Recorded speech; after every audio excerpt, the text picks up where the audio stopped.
Okay.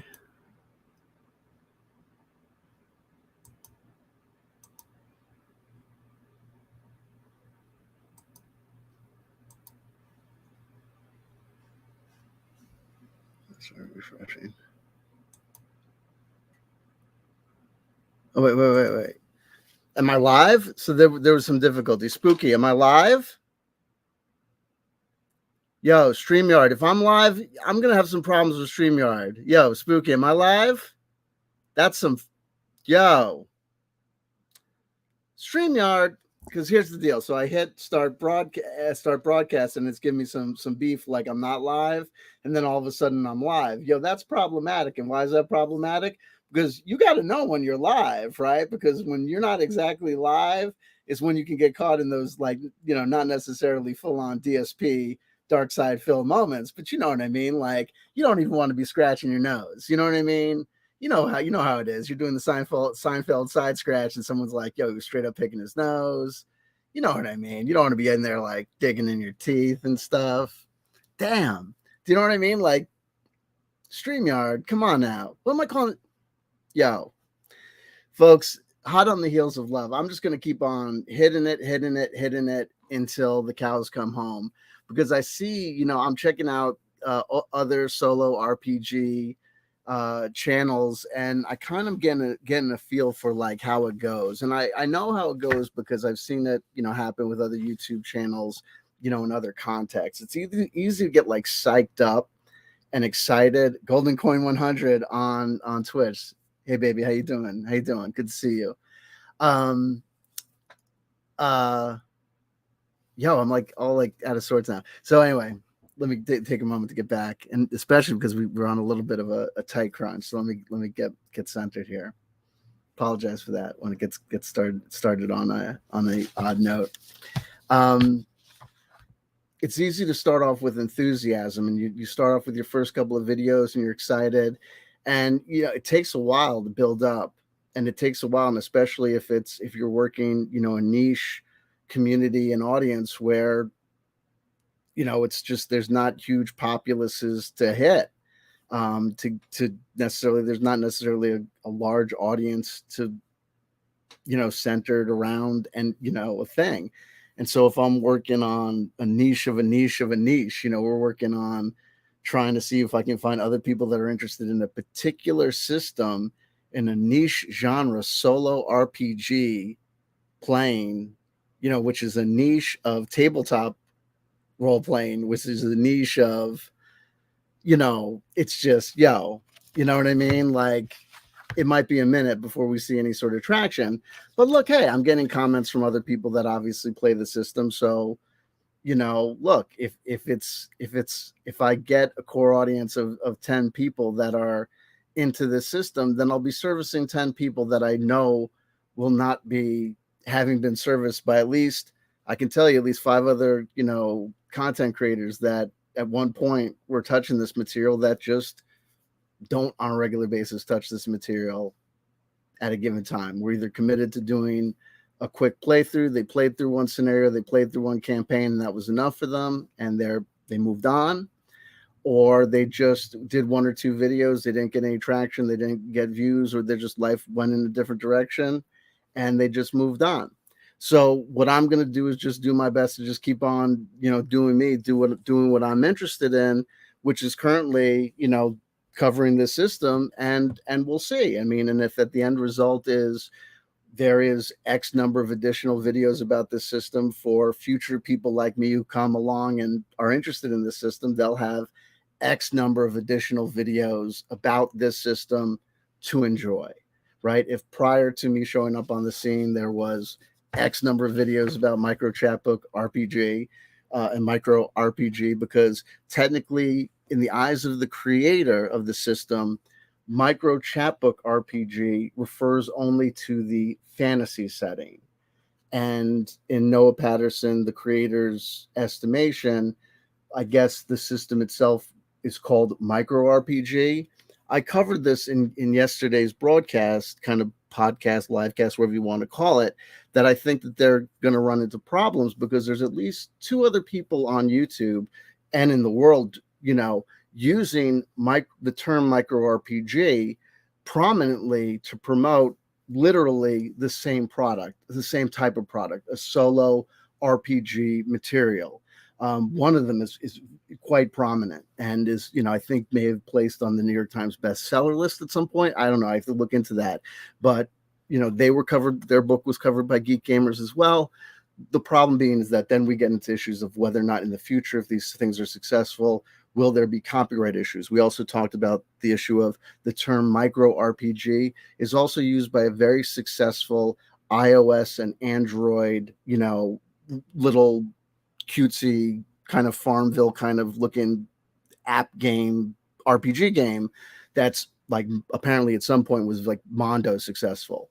So there's problems with marketing. There's problems with, being found in the algorithms when you have competing products that have similar or, similar names.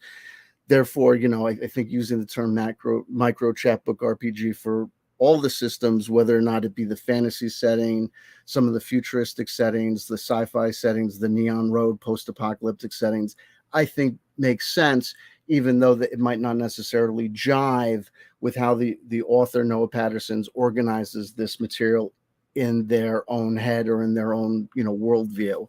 It just is what it is. What I thought I might do today would be something kind of quick and very practical, which would be just to look at some of the fantasy setting rule books that are currently available. And I'm going to be looking at the hard copies.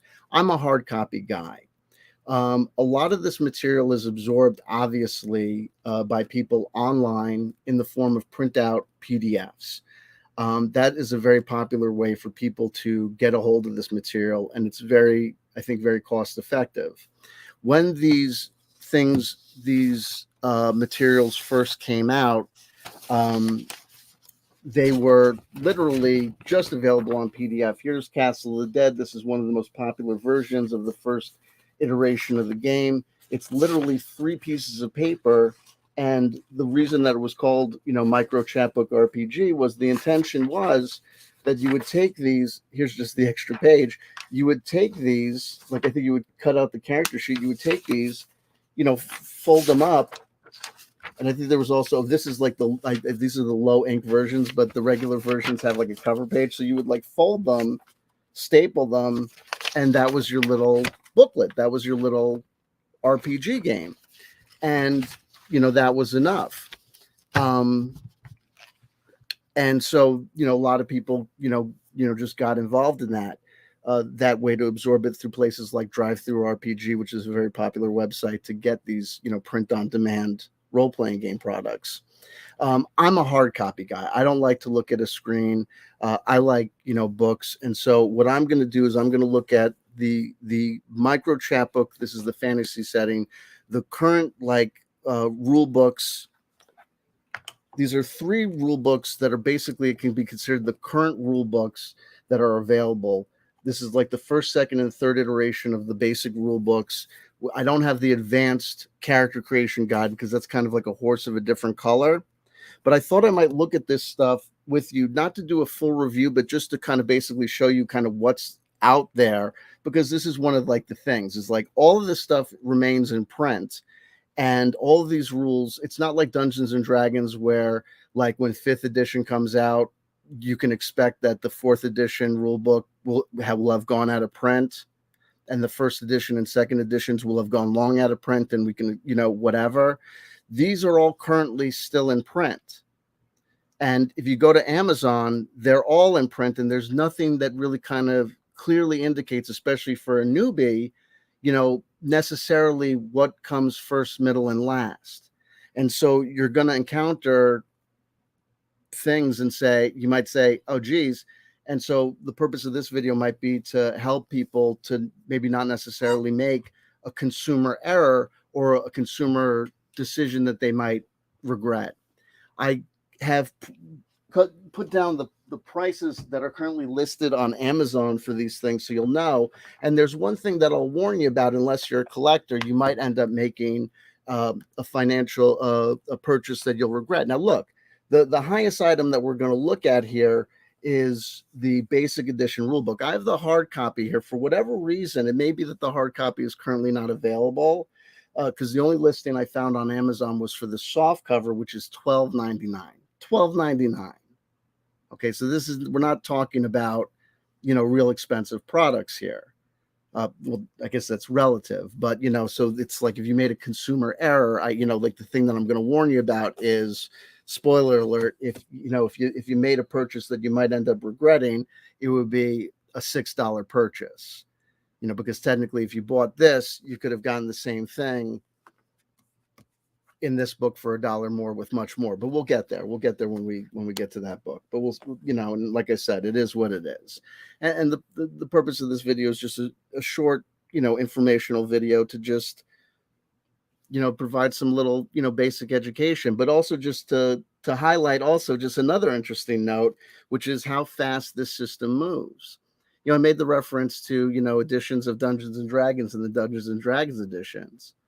The first edition of Advanced Dungeons and Dragons came out in Advanced Dungeons and Dragons, came out in 1980, one? Well, I don't know when Advanced Dungeons and Dragons, I think it was like 1980, 1981 was Advanced Dungeons and Dragons first edition. Second edition was 1989. So there's like 9 years. Yeah, there were major rule updates. Unearthed Arcana came out in 85. Skill proficiencies introduced in non-weapon skill proficiencies that you saw in Oriental Adventures was a major modification like you saw in Unearthed Arcana. But that was 84, 85. So that's 5 years that you're seeing major rule modifications in a system like Advanced Dungeons and Dragons. Where am I going to get to this? You'll see, this, we're not dealing with the same trajectory. These games started coming out in 2020. That's 2 years ago. But I'm holding in my hand 3 rule books. 3 rule books in 2 years? That's a lot of changes. It's a very fluid system, and that's why people can quickly become daunted, which might make sense of why it makes sense to do this video. Look, let's start off with this. This is the first basic rule book that came out that was an advancement off the simple rules that came with the first iterations of the game. Well, basically the first standalone rule book. There were more advanced versions of the rules that came out in the first deluxe core, what were known as the deluxe core rule books. I wrote down the dates that were given as the dates of publication on Amazon that may or may not be accurate. They listed the date of the publication of the Microchapbook RPG rulebook as 4/20/2020. Cutesy, right? Lord of mercy. They listed the release date of the pocket edition as May 26th of that same year, 20. So I don't know when the deluxe core rule books for say Blood for $1 or what have you, Death in Dino Valley came out, but assuming they're around the same time, you're basically having these stepped up rules coming out, just basically a couple of months, after, the simplest iteration of the rules. So when you get to this one, this pocket edition is listed on Amazon for $4.99. Before I made this video, I ran out to my car to get this version. I have the standard version, which is basically about the same size as this unit. But I have that at home. I have this literally in my car because it's the pocket edition, so I have it in my car. You know what I mean? I guess the theory is that in case I break down on the freeway and I need to absolutely must role play, I guess. Well, you got to put it somewhere. It's early in the iteration of the system. I think what is noteworthy here is it is a great game. It is a robust game at this point, but at this point in the system, you do not have, let's say, they list the wizard as being proficient in wits, which is one of the statistics. They have the bard. So let's see if they have magic. I don't remember if I looked at this. They've got a long list of melee weapons, which is an improvement off, say. And what got this conversation started is I started talking last night about wanting to memorize an early version of the core system of the game, and I'm still on that. And so part of the reason that we'll get that, we'll like do this. Okay, and you even have a version of the an early one version of the dungeon crawl in here. So you start off not with nothing. You can there's a version of the game. So with this, you can basically really think of this as one iteration of the game. But you don't have a magic system yet. So in this game, I never understood this. I don't understand why Noah called the character that's proficient in wits a wizard rather than a thief, because the wit skill is used in the dungeon at this level, this iteration of the game, just to solve puzzles and traps, which is exactly what you'd expect a thief to do. And there's no magic system yet, so. And the race that they have being proficient in wits is the dwarf, which I don't know, but that's just, look, it's neither here nor there. And you get, because then you need the ranger to be, hey, Quibbles. We say hello to Jen Q. Quibbles. But if you're thinking about what rule book to start with, this is the first rule book. This might be for completionists. Because at this point, I would say to you, look, it depends on whether you're looking for a low fantasy or a high fantasy game. If you're not interested in a magic system, and a lot of people wouldn't be, to be frank, when it gets to the magic systems in this game, that might be where it gets a little bit fiddly. And if you're just looking for a simple, dungeon crawl adventure, and you know that you're going to prefer a fighter class or a ranger class anyway, or thief class anyway, you might say to yourself, this might be good enough as anything. And like I said, if you decide to go over onto Amazon and get the pocket edition, or even, plunk down for the standard edition, you're talking about $5 or $6. Okay. But now look, that came out in April 20th of 2020. Okay. Now, remember I said that there was like 5 years between the first edition of Dungeons and Dragons and Unearthed Arcana? 5 years between the first edition of Dungeons and Dragons and significant rule changes as presented in Oriental Adventures with like non-weapon proficiencies, right? How long do you think it took between Microchapbook RPG rulebook number 1 and the deluxe core rulebook updated edition? How long do you think it took you to get your first Microchapbook RPG rulebook basically invalidated and cut? A year? Year and 6 months?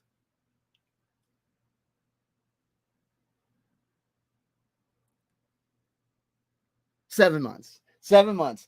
It was on November 24th, 2020, that the Microchapbook RPG Deluxe Core Rulebook was released. Currently listed on paperback for $7.99 on Amazon.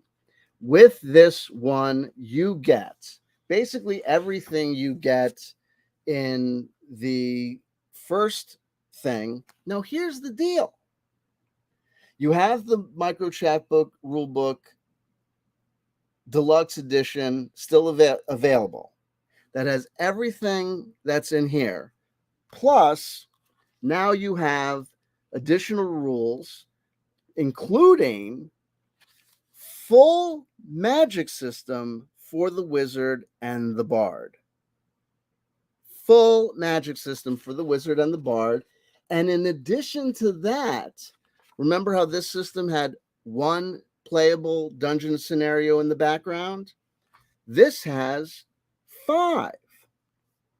The 5 original games that were published for the system. The first 5 games that were published by Noah Patterson for the system Microchapbook RPG that came out in 2020 were originally collected in a deluxe scenario collection, fleshed out beautifully with extra fluff, extra words, extra descriptions, full descriptions of the bosses and the enemies. Nicely done. Came out at a price of $5.99, still available and still in print for $5.99 on Amazon. This is $7.99. I did the page count. This is reproduced in its entirety in this publication. This book completely obsoletes this book.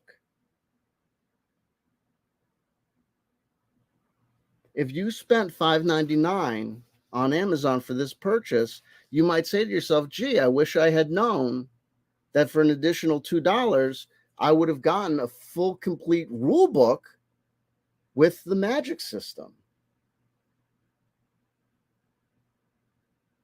And you might say to yourself, gee,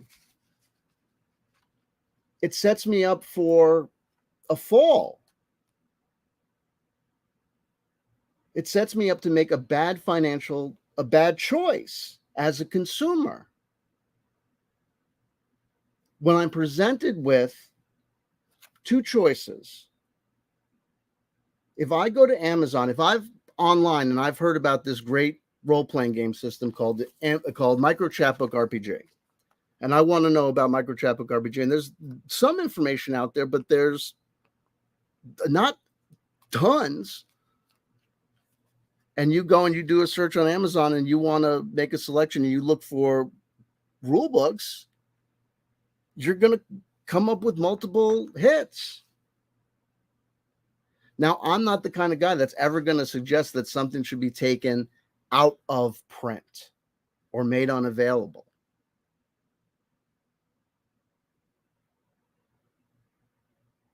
But what I would suggest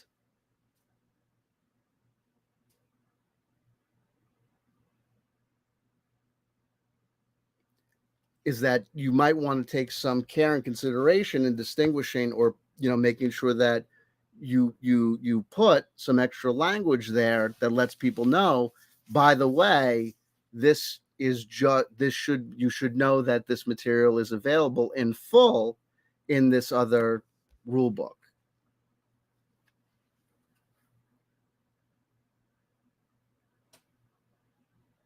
The 1968, Fender Stratocaster is not obsoleted by the 1972 Fender Stratocaster. They've got different wood, they've got different materials. You know what I mean? But to a degree, you could say that, well, first of all, to a degree, unless you're desperate to save $2 and you really don't want the extra pages and you really don't want extra rules, I guess. And this is not like a heavy criticism. This is just saying that, and when I say these things or I make these comments, it's also just, it's of service to, I think it's of service to the author and the creator itself, because if consumers feel burnt, if consumers have a bad experience, oh, I bought this and then I found out that there was a different thing that I should have bought. I had a confusing experience. What I know as a consumer, if you go and you get burnt, you have a negative experience, you bought the supplement, you thought it was everything you needed, you thought it was the core rule book, but then it turned out to be some switch around supplement, whatever, you don't go back necessarily to that source. It's not worth it. You might say to yourself, it's not worth the risk. I'd rather, go to this. It's more consistent when I buy the $12.99 book for that. It might be more expensive, but I know what I'm going to get. I know I'm not going to have another one of these, experiences where I feel like, what is this thing? Or like, I didn't get what I thought I was going to get, which is not necessarily, the case. I mean, I knew what I was getting, but I also knew that it was this stuff gets a little bit confusing. Finally, we get to the basic edition rule book, which was published in February 27th of 2021. we did the math. Remember I said to you, how many months did it take for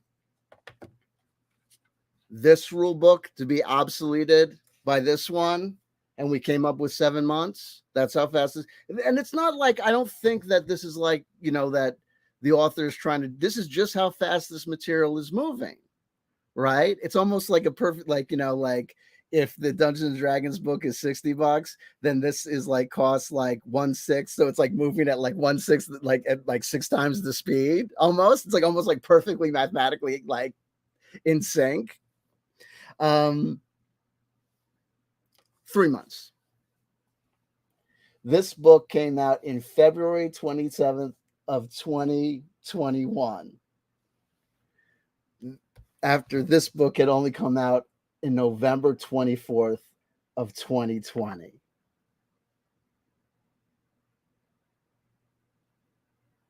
So if you bought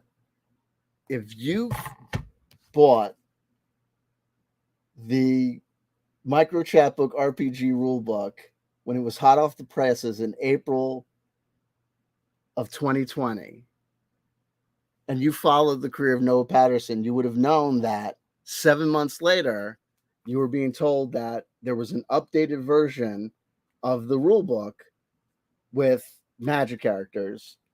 And it's $8. You know what I mean? So it's not like you would have been like, I don't think you would have been like blown out. You know what I mean? Like, but, and you're getting, basically two new characters, because if you're getting full magic for these guys, it's like, guys and gals, it's like, I think it's a thing. But then 3 months later, you're kind of being, you're given a whole new thing.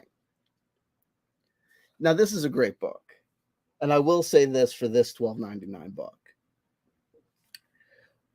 If you're getting into solo RPG playing, and you're getting into the solo RPG world, and you're watching YouTube videos about solo RPG, you quickly come across a gal called Geek Gamers. She's like the old Mother Hubbard of solo RPG game. Like all roads lead to this little old lady from the city. It's incredible. And she's like, honestly, she's like the Jimi Hendrix of like, I don't know how it works. And like she like there are like rip-off artists of her. There's this like girl called like Solo McLaughlin or something. I'm convinced I hate, because she's like a total rip-off artist. That hate's a strong word. I dislike that gal because she's a total rip. But whatever, total rip. Anyway, off the subject. Gotta keep my eye on the clock. When you realize what people want in a solo RPG, this is not like necessarily a perfect solution, but this is a one-stop solution. It has everything you really want and need, because it has the character creation, it has the world creation, sophisticated world creation for creating a home-based town to start in, and then generating a basic world to work out from. This also is available. This basic edition rulebook is mirrored in the sci-fi world. The only problem that I have with the sci-fi world is they took out, I don't know why Noah did this, they took out the psionic analog to the magic system, which you can then just basically, switch back in if you wanted to. So I guess it's like not that big a deal, but I guess if I were to tell people, I guess it's easy at this point to say that you might want to say that this is the easy option. At $12.99, it's the most expensive option. I have the hardcover version here. The paperback version is $12.99. It might be easy to say for people to say that this is the way to go, but pause, because this is the 1.75 rules. The original rule set was based on using 2d6, two six-sided dice. And that's part of what I loved about it. As the rule set moved on, and as you see, the timeline that we're using, 6, 7 months, 11 months, we're not talking years, we're talking months for the rules to change. For whatever reason, they the decision was made to use a full set of polyhedral gaming dice, and they changed a lot of things. And so when you get to 1.75, there's a lot of changes in the system that make it not the system that I'm like, when I'm talking last night and moving into today about my new project, which is memorizing a set of 1.5, 2.1, 1.25, 1.5 rules so that I can have like a solid system memorized in my head to call up on demand. That's not necessarily going to be this rule set. So for me, this is not necessarily the perfect choice, but for a new player who is not married to an earlier system, it might be. And also the world generating systems that it has, I think it'll be very easy for me to kind of back convert. Also, I don't think that it's that in the future it's not an impossibility for me to think that I'm going to eventually make the jump and start using the additional rules with the additional dice. This system has been in existence since 2020, but I didn't start playing until 2022. And it might very well be the case that a lot of the need for new rules and changes and updates that other people were feeling because of, repetition or fatigue or, ennui with, having done the same thing over and over again.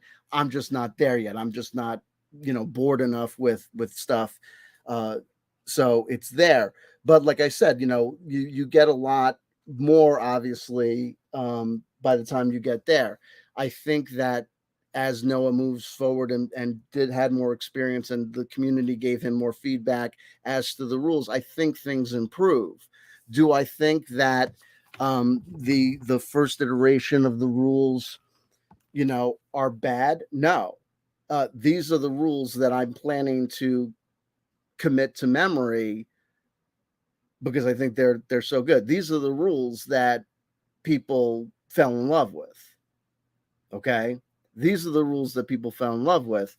And, quite frankly, these are the rules that some people are saying, like, well, there might be a little bit of rules bloat going on, and some of this stuff we don't know.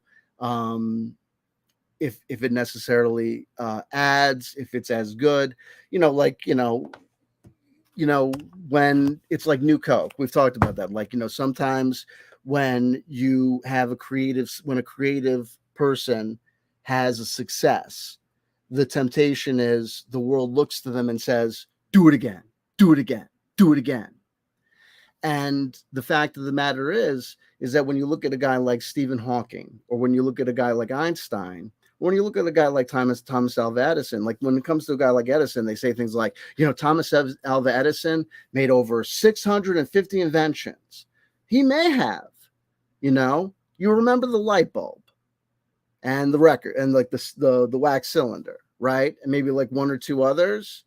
You don't remember 650 things that Thomas Alva Edison invented because, number 649 was like the electric, butt hair remover, you know what I mean? That like worked twice and then futzed.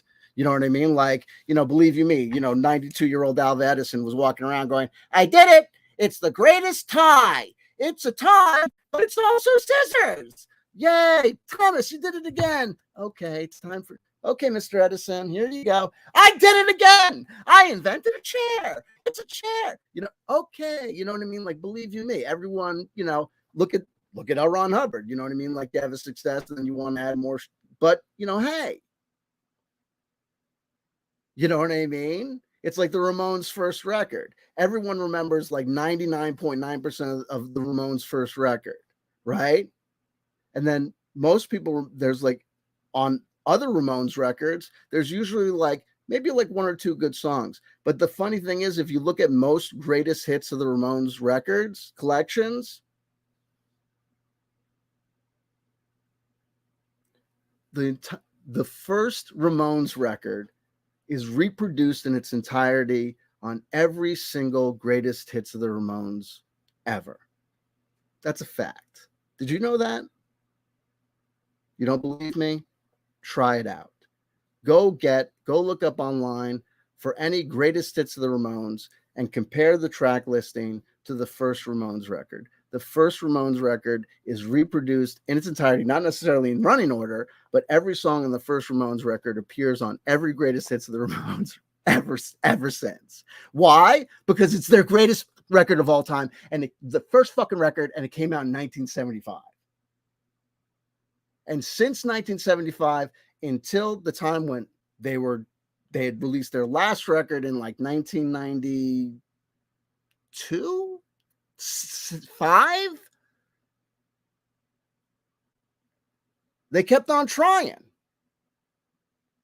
with different levels of success. But they never did the first Ramones record again.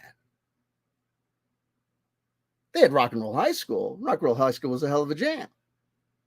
But it wasn't the first Ramones record. You know, and that's not me to say, like, so give it up, go fuck yourself, you're screwed. But it's just, but Gary Gygax did a lot of things after Dungeons and Dragons. You know, he did. But no one will talk about any of that shit, right? But that's okay, because he still is a great, you know what I mean? Like, so like this stuff is all great, and I continue to play and I continue to do it.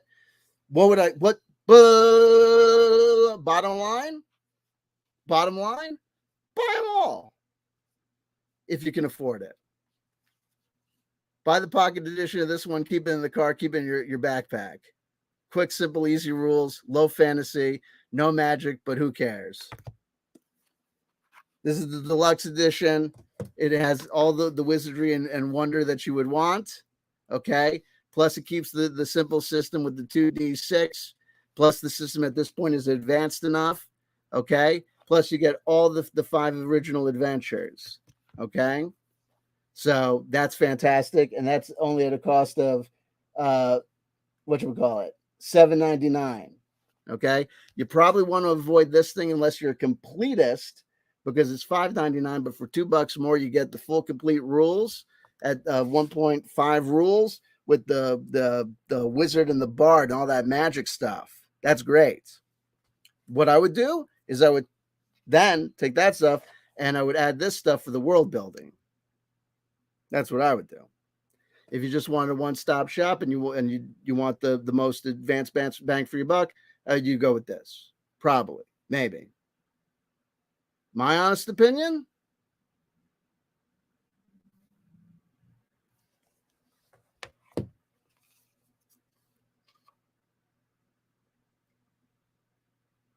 Why? I would go with the Microchapbook Deluxe Core Rulebook. No one likes this guy, but this is why. It's all about bang for your buck, and it's all about value for your money. You get basically everything you get in here, but because the rules and the system and the world has been around, the people and the players have been around for longer, you get more of the housekeeping rules, more of the basic housekeeping stuff that helps. You get the robust magic system that makes it, that much greater. You get the full explanation of rules. And then in addition to everything else, you get the first 5 scenarios, but in the more robust, fully improved system, you get the all the fluff, the background and all that stuff. So that for me is great value. You get a full rule book plus 5 scenarios to get you right started in playing from the get-go to experience the system like the people did from Jump Street. Okay. And like I said, because this is not Pathfinder, because this is not Advanced Dungeons and Dragons, because this is primarily a solo experience, you don't need to worry about being, necessarily up with the Joneses, right? But now I gotta go. I really officially have to go because I don't want to be late to my next appointment. So, folks, I got to go. That's my assessment from where I stand now. I would go with the Deluxe Core Rulebook Updated Edition, simply for, bang for your buck. And that's the system that I prefer for simplicity's sake. But that's not to say that it's not great, but you don't get the fantastic world building. It's really fantastic world building system that you get that is basically a fantastic world building system that covers all the basics that you'd want to get started in solo RPG playing, as far as having a home base, uh, building out the world around you so that the system doesn't just become a dungeon crawl. When Microchapbook RPG, the micro RPG system from Noah Patterson started, a lot of the criticism was the similar criticism to another game called Four Against Darkness.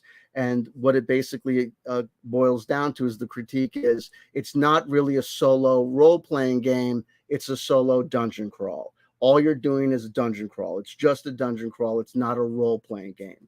With the world building stuff that's in here with the town and NPCs and prison escapes and different stuff, no, that is, we can put that aside and we can say to the community, no, you have a full, robust solo role-playing game experience. But when it comes down to solo role-playing, what? You are the DM, you are the storyteller. If you lack imagination, if you lack fundamental creativity and imagination, then your solo role-playing experiences are probably best served by choose your own adventure books. This is not designed to be an insult. Is best served by choose your own adventure books or more traditional game adventure books like fighting fantasy and stuff, like where you're reading a book and it's providing you with narrative. And that's fine if that's what you need. And some people need that. And some people don't. And if they're wandering through the imaginary town, they're doing it themselves. Their mind is like, I'm seeing the village. You know, they're in La La Land because they are weirdos like you and me, right? But I gotta go. I love you. All the system is great. Everything's fantastic. Noah's a genius. Sorry I didn't talk too much. I don't have time to talk now. We have time to speed round a tarot card. That's what we can do. What am I doing?